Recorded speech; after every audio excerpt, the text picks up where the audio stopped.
Hi, my name is Linda Sklar. I graduated from Ramaz in 1980, and I'm pleased to be part of this program. Today, my topic is Ometz Lev, Inner Courage. I want to thank the sources that inspired me, a book by Susan Freeman called Teaching Jewish Virtues, and an article by Reverend Cheryl Hauer, in which Rabbi Jonathan Sachs also contributed some of my ideas. The article is called Still Small Voice. What is Ometz Lev? Ometz means strength. Lev means heart. The key word here is Lev, heart. Strength of heart is different from physical strength or acts of might and power or displays of bravery on the battlefront. Strength of heart is an internal quality or character trait, a midah. It relates to who we are and what we feel in our heart. So let's talk about two different types of Ometz Lev, inner courage. The first relates to not being afraid, being human. There are everyday situations that we fret about, anxiety we feel about our relationship with our boss, coworkers, or employees, perhaps financial issues, concerns about a child going through a difficult time. Maybe our fears flare up or increase after a loss. We fear losing other people or things we love, and our sense of vulnerability is heightened. And then there's the danger of life-threatening moments, such as when we are, God forbid, in a traffic accident, as a soldier on the front, or being in the presence of a crime. Sometimes we get caught up in worry about the future, or our own future specifically. Or we can feel low or depressed and stuck and unsure whether things will change for the better. How do we get and foster inner courage, an attitude which will give us strength to get through whatever we need to in life? By remembering that we are not alone, that our God who created us has not left the room. Inner strength, even if we are fortunate to have some, or are able to access it in certain kinds of stressful situations, is not ever present. It can wax and wane.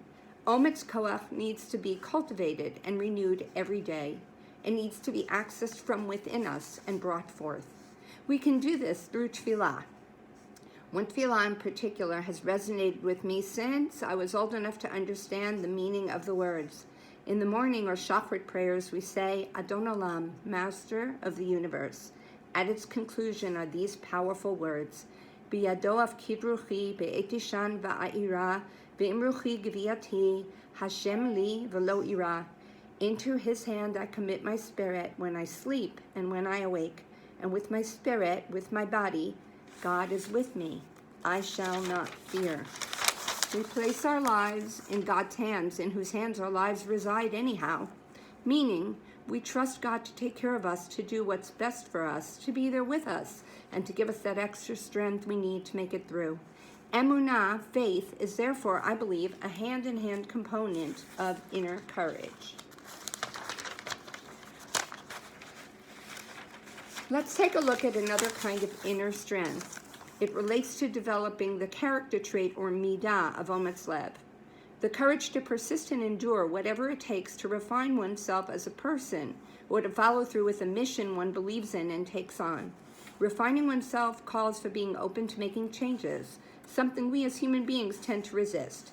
Sticking with one's mission can entail self-sacrifice in terms of physical comfort, investment of time and energy, encounters with criticism, ostracism, or even personal danger, and all with no guarantee that one's endeavor will succeed.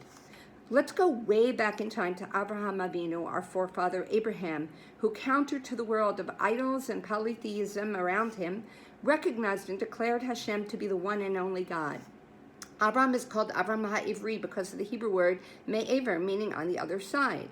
The whole world shared a belief in idols and polytheism, and there was Abraham, a lone and courageous voice on the other side.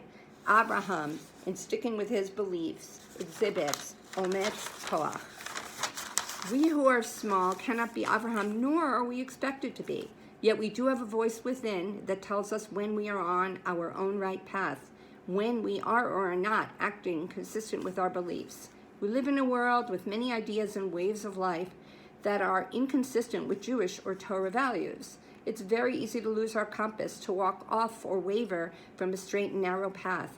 Temptations and diversions abound, and especially living in a free society, if we live in America, where notwithstanding rising and more blatant anti-Semitism, we for the most part can carry on as Jews safely. This actually endangers us, as we can forget who we are and lose ground. In Navi, prophets, in Malachim Aleph, Kings 1, chapter 19, Psukim 11 to 12, the prophet Eliyahu, Elijah, longs for contact with Hashem, seeks closeness to God. Paraphrasing a bit, it says, "And the prophet Eliyahu sought out Hashem, and lo, God passed by him. There was a great and mighty wind, and splitting mountains, and shattering rocks, God having empowered these. But God was not in the wind. Then an earthquake, and God was not in it either.